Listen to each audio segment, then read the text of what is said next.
Chapter 12. Best Laid Plans. "I said wake up!" the hunter bellowed, his voice echoing through the small cabin. The prey, which had remained motionless for the past day, did not stir.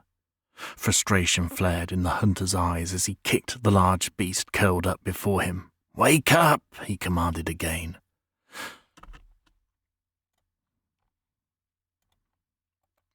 "Wake up!" he commanded again. "Wake up!" he commanded again. Seconds passed. Still nothing. A terrible thought struck him. What if it's dead? That possibility had never been part of the plan. Every detail had been accounted for, every step measured, every calculation precise. The ammunition had been carefully calibrated.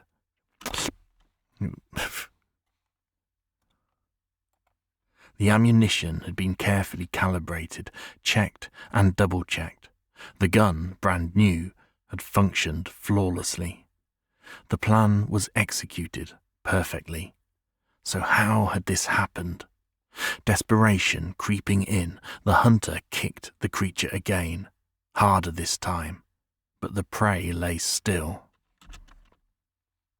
The gun, brand new, had functioned again, hard.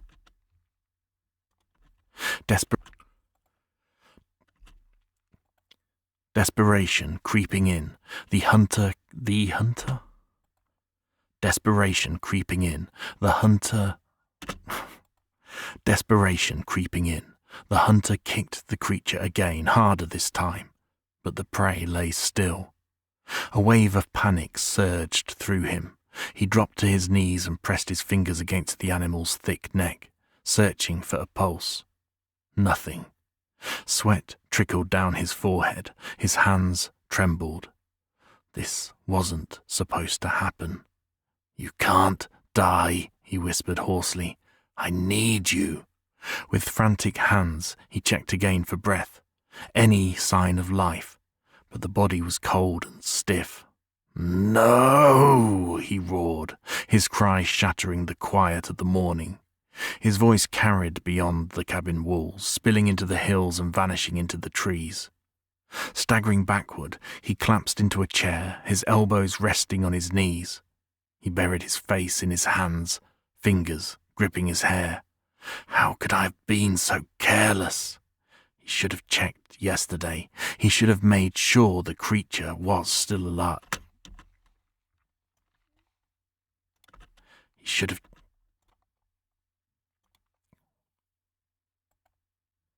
have checked yesterday.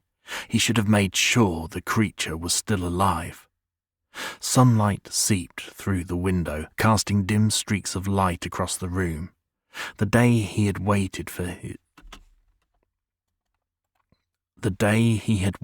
his entire life had arrived, yet it had slipped through his grasp. The world outside was indifferent to his failure. The birds still sang, the wind still whispered through the trees, but the silence inside him was deafening. The light is lost forever. Lifting his head, his eyes locked onto the lifeless body before him, unless the thought came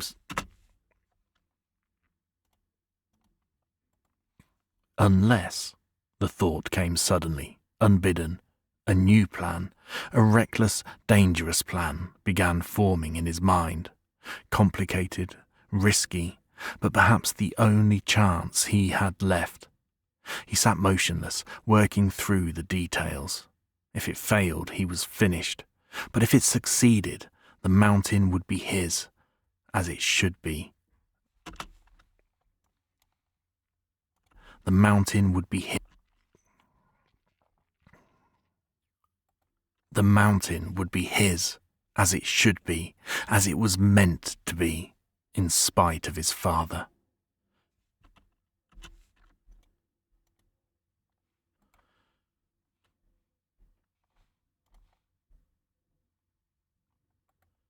Minutes passed. When at last he settled on the final steps, he rose from his chair and walked to the window. A crisp Morning breeze carried the scent of pine and damp earth. The lake beyond shimmered in a deep, endless blue. At first glance, the forest looked the same as it always had, but the hunter knew better. It wasn't the same.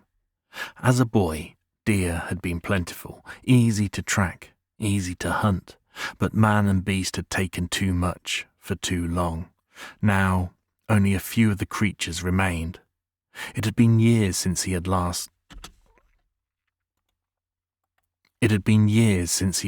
hunted one. In the dim hush of the cabin, he knew it would be years more before he hunted another. As the hunter turned to leave, he stepped quietly toward the lifeless figure on the floor. One last time, he raised his boot high and drove it hard into the prey's side. "I guess I'll deal with you later," he muttered under his breath. He lingered for a moment, staring down at the motionless body, then turned and slowly walked away. He had barely taken a step toward the door when it happened. A sound, faint, ragged, a groan, low and broken, like something clawing its way back from the edge of death. The hunter froze. Another sound followed, a sound more beautiful than any he had ever heard.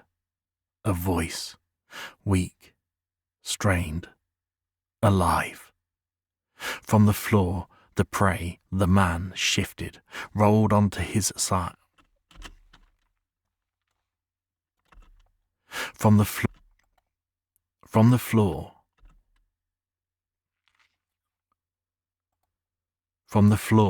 the prey, the man, shifted, rolled onto his side, and in a hoarse, defiant whisper spat out words that sent a thrill through the hunter's veins. "Kick me again, mister, and I swear I'll kill you."